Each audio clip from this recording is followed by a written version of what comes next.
नमस्कार, जय जोहार। छत्तीसगढ़ न्यूज में आपका बहुत बहुत स्वागत है। चलिए देखते हैं आज की 25 फटाफट काम की और महत्वपूर्ण बड़ी खबरों को।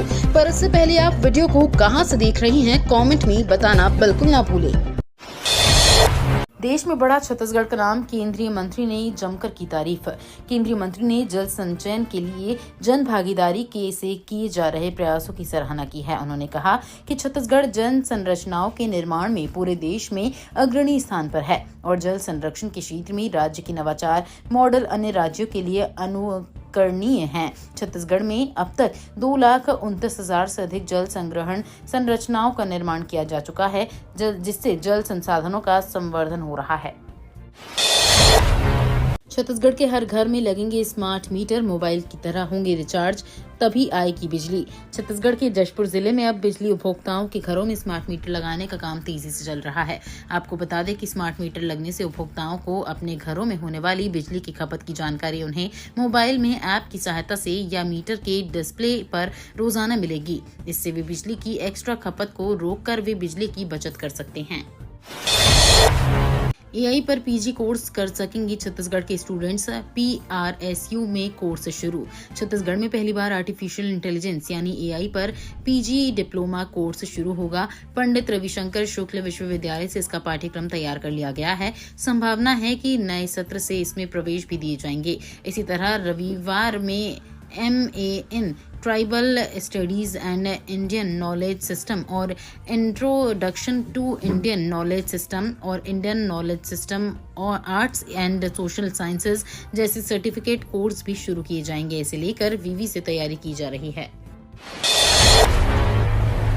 छत्तीसगढ़ में अब छोटे दुकानदारों को मिलेगी राहत।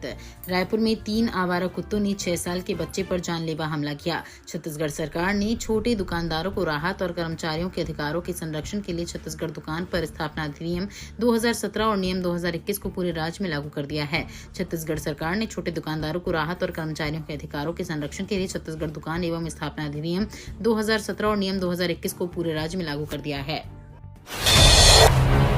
USAID से छत्तीसगढ़ के एनजीओ को मिली मदद पर सीएम साय का बड़ा आरोप। अमेरिका में डोनाल्ड ट्रंप ने राष्ट्रपति बनते ही सबसे पहला काम USAID को बंद करने का किया। अब अमेरिकी करदाताओं की रकम का किस तरह से मनमाने तरीके से इस्तेमाल किया गया, इसका खुलासा हो रहा है। मुख्यमंत्री विष्णुदेव साय ने कहा कि हमारा देश धर्मनिरपेक्ष देश है। व्यक्ति स्वेच्छा से कोई भी धर्म मान सकता है, लेकिन आज कहीं अशिक्षा का, कहीं गरीबी तो कहीं चंगाई का, तो कहीं लोक परलोक के माध्यम से किसी को जबरदस्ती धर्म परिवर्तन कराते हैं, जो कतई उचित नहीं है। ये बिल्कुल नहीं होना चाहिए। छत्तीसगढ़ के जिले में 4 करोड़ में बनेगा ई-सिटी बस डिपो टर्मिनल। MLA ने किया भूमि पूजन। नगर निगम भिलाई के जोन 1 में ई-सिटी प्रधानमंत्री बस डिपो टर्मिनल का निर्माण किया जाएगा। इसके लिए वैशाली नगर विधायक राकेश सेन ने भूमि पूजन किया। 4 करोड़ की लागत से बन रहे चार्जिंग डिपो का काम शुरू हो गया है। इसके पूरा होने के बाद जल्द ही भिलाई दुर्ग की सड़कों पर ई-सिटी बस दौड़ते नजर आ जाएंगी। इस अवसर पर विधायक सेन ने कहा कि मुख्यमंत्री विष्णुदेव साय और नगरीय निकाय मंत्री अरुण साव ने ई-सिटी बस सेवा के लिए दुर्ग भिलाई से शुरुआत करने की पहल की है। स्टेशनों में दिव्यांग सुविधा प्लेटफॉर्म हो रहा तैयार। अब यात्रियों को नहीं खाना होगा धक्का मुक्की। छत्तीसगढ़ के रायपुर रेलवे अपने सभी स्टेशनों में दिव्यांग फ्रेंडली सुविधा तैयार कर रहा है। रायपुर रेल मंडल ने बेहतर यात्री सुविधाओं के लिए सभी स्टेशनों ऐसी सुविधा होगी जहां दिव्यांग यात्री बिना किसी अन्य के सहयोग के अपनी जरूरतों के सभी काम कर सकेंगे। इसी की वजह से दिव्यांग रेल यात्रियों की संख्या में बढ़ोतरी हो रही है। 24 घंटे काम करने वाला IT हब बनेगा रायपुर। नए अधिनियम से ईज ऑफ डूइंग बिजनेस और रोजगार को मिलेगा बढ़ावा। छत्तीसगढ़ में साय सरकार ने 7 दिन 24 घंटे दुकान खोलने का निर्णय लिया है। नए दुकान एवं स्थापना अधिनियम लागू करने के फैसले का व्यापारियों एवं आम नागरिकों ने स्वागत किया है। इस फैसले से तेजी से रोजगार बढ़ेंगे, क्योंकि दुकान बंद करने की अब कोई समय सीमा नहीं है। सरकार का ये निर्णय ईज ऑफ डूइंग बिजनेस के लिए बेहद प्रभावी है। इससे रायपुर को बेंगलुरु और पुणे जैसे 24 घंटे काम करने वाले IT हब बनाने में भी मदद मिलेगी। होली से पहले बढ़ेगा 3% महंगाई भत्ता। केंद्रीय कर्मचारियों का महंगाई भत्ता होली से पहले बढ़ने वाला है। 14 मार्च 2025 को होली है, उससे पहले सरकार महंगाई भत्ता बढ़ाने का ऐलान कर सकती है। 7वें वेतन आयोग के तहत साल में 2 बार महंगाई भत्ता बढ़ाया जाता है, एक बार मार्च में और दूसरी बार अक्टूबर में। पहली बढ़ोतरी 1 जनवरी 2025 से लागू होगी। इसकी आधिकारिक घोषणा होली के आसपास मार्च 2025 में होने की संभावना है। छत्तीसगढ़ में दूसरे चरण की मतदान संपन्न, अब नतीजों का रहेगा इंतजार। छत्तीसगढ़ त्रिस्तरीय पंचायत चुनाव को लेकर नक्सल प्रभावित क्षेत्र बस्तर संभाग हमेशा से चर्चाओं में रहा है। दूसरे चरण के लिए मतदान चल रहे हैं। सुबह से लोग उत्साह के साथ अपने गांव की मुखिया का चयन करने के लिए पहुंच रहे हैं। सुकमा, बिलासपुर, बालोद, गौरेला, पेंड्रा, मरवाही समेत अन्य जिलों में सुरक्षा के कड़े इंतजाम के बीच मतदान किए जा रहे हैं। नक्सल प्रभावित सुकमा में मतदाताओं में खुशी की लहर है। मतदान केंद्रों पर लंबी लंबी कतारें लगी हुई हैं। बस्तर और सुकमा में स्ट्रीट लाइट घोटाला, छत्तीसगढ़ हाईकोर्ट ने लिया संज्ञान, साय सरकार से मांगा जवाब। छत्तीसगढ़ में सीजीपीसी घोटाला, दवा घोटाला, कोयला घोटाला और शराब घोटाले के बाद अब स्ट्रीट लाइट घोटाला सामने आया है। छत्तीसगढ़ हाईकोर्ट ने इस मामले पर स्वतः संज्ञान लेते हुए राज्य सरकार से जवाब मांगा है। जानकारी के अनुसार मुख्य न्यायाधीश रमेश सिन्हा और जस्टिस रविंद्र कुमार अग्रवाल की खंडपीठ ने इस मामले में बीते दिन बुधवार 19 फरवरी को सुनवाई की थी। सुनवाई के दौरान महाधिवक्ता ने बताया कि जांच समिति गठित कर दी गई है और वो अपनी जांच कर रही है। ऑक्सीजन में बदलेगा छत्तीसगढ़ का ये जेल परिसर, चारों तरफ होगी हरियाली। जेल को स्वच्छ, हरित और आत्मनिर्भर बनाने के लिए कई नवाचार किए जा रहे हैं, जिससे ये न केवल कैदियों के सुधार का केंद्र बने बल्कि पर्यावरण के प्रति भी एक जिम्मेदार संस्थान के रूप में पहचाना जाए। जल अधीक्षक खोमेश मंडावी ने बताया कि जेल प्रशासन ने प्लास्टिक कचरे के निस्तारण के लिए एक अनूठा समाधान निकाला है। बंदियों और उनके परिवारों द्वारा प्लास्टिक कचरे को एकत्र कर उसे प्लास्टिक बोतलों में भरकर इको ब्रिक्स बनाई जा रही है। छत्तीसगढ़ में ब्लूटूथ डिवाइस युवाओं को बना रहा बहरा। आजकल लोग हाईटेक होते जा रहे हैं। मोबाइल के बिना हर किसी की दिनचर्या अधूरी है। इसी के साथ इन दिनों ब्लूटूथ ईयरबड, नेकबैंड और हेडफोन का चलन जोरों पर है, क्योंकि लोगों को फोन या म्यूजिक सुनने के लिए इन आधुनिक चीजों की जरूरत महसूस हुई। कंपनियां भी लोगों के जरूरत के हिसाब के हाई बेस पर ब्लूटूथ डिवाइस बनाने लगी, लेकिन इस आधुनिकता का खामियाजा अब इंसानों को चुकाना पड़ रहा है। महाकुंभ के लिए प्रयागराज जाने वाली कई ट्रेनें रद्द। भारतीय रेलवे को प्रयागराज जा रहे रेल यात्रियों की निर्बाध यात्रा सुनिश्चित करने के लिए काफी दबाव का सामना करना पड़ रहा है। ऐसे में इसी बीच भारतीय रेलवे की तरफ से एक बड़ी सूचना दी गई है। रेलवे ने 23 फरवरी तक बिहार और छत्तीसगढ़ से कई ट्रेनें रद्द कर दी हैं। छत्तीसगढ़ से रद्द की ट्रेनों की लिस्ट में दुर्ग, छपरा, सारनाथ एक्सप्रेस शामिल हैं, जो 21 फरवरी तक नहीं चलेगी। ये ट्रेन प्रयागराज से होकर गुजरते हुए बड़े बड़े शहरों तक जाती है। छत्तीसगढ़ में 540 करोड़ का फॉरेक्स ट्रेडिंग घोटाला।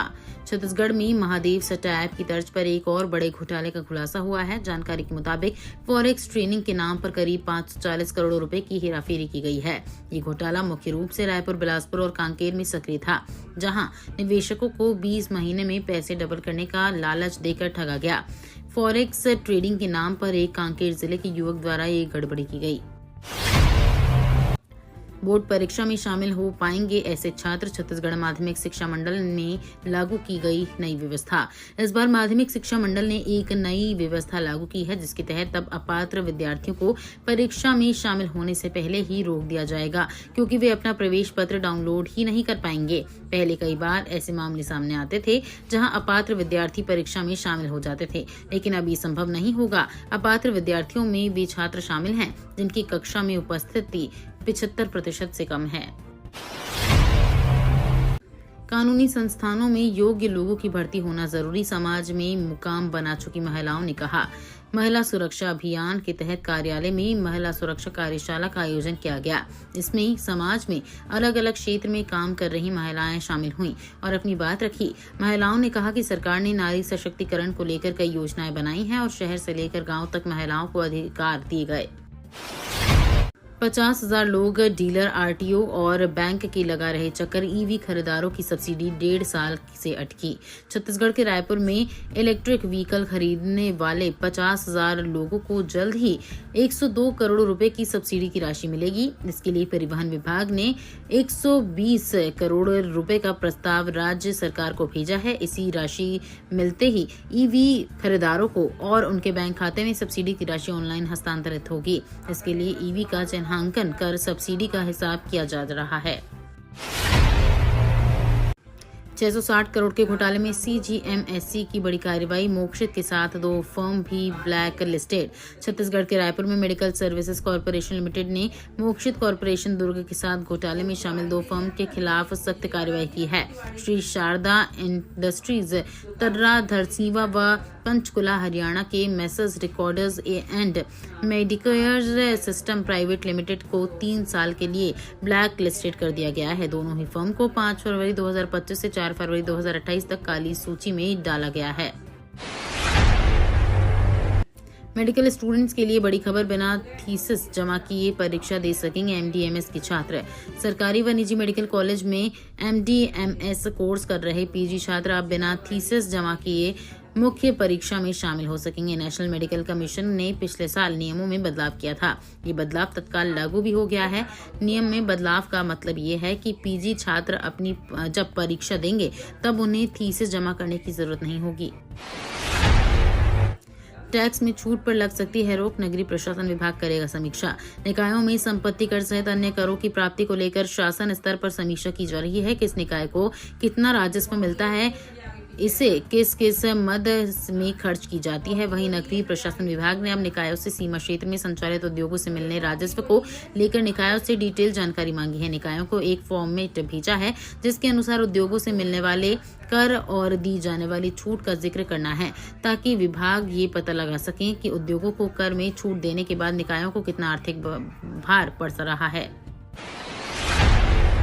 आज और 22 फरवरी को बारिश का अलर्ट। प्रदेश में एक बार फिर मौसम का मिजाज बदलने वाला है। आज और 22 फरवरी को पूर्वी जिलों में बारिश होने की संभावना है। पश्चिमी विक्षोभ के असर से ऐसा होगा। पिछले 24 घंटे में अधिकतम तापमान में कोई परिवर्तन नहीं हुआ।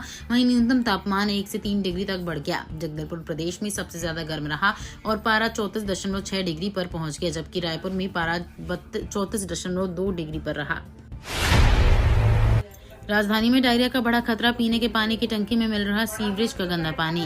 राजधानी रायपुर के लाभांडी क्षेत्र में दूषित पानी की समस्या एक बार फिर से गंभीर हो गई है। पीएम आवास कॉलोनी के संकल्प सोसाइटी में गंदा पानी पीने से 2 लोग डायरिया और टाइफाइड से ग्रसित हो गए हैं, जबकि कई लोगों को स्किन इन्फेक्शन होने की शिकायत है। इस घटना से नगर निगम की लापरवाही को एक बार फिर उजागर कर दिया गया है। बता दें कि 1 साल पहले लाभांडी क्षेत्र में दूषित पानी पीने से सैकड़ों लोग बीमार हुए।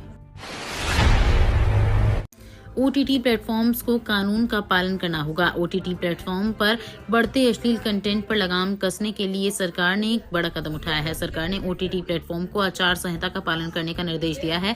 सूचना एवं प्रसारण मंत्रालय ने कहा, ओटीटी और सोशल मीडिया पर आपत्तिजनक और अश्लील सामग्री को लेकर शिकायतें मिल रही हैं। अश्लील सामग्री का प्रकाशन दंडनीय अपराध है। ओटीटी प्लेटफॉर्म्स पर प्रसारित सामग्री को भारतीय कानूनों का पालन करना होगा।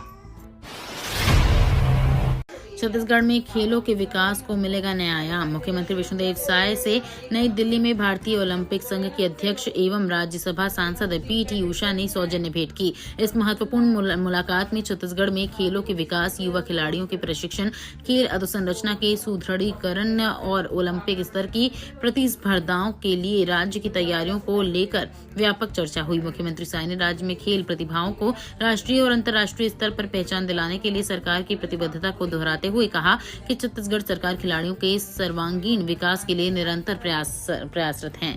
ये तो थी आज की बड़ी खबरें।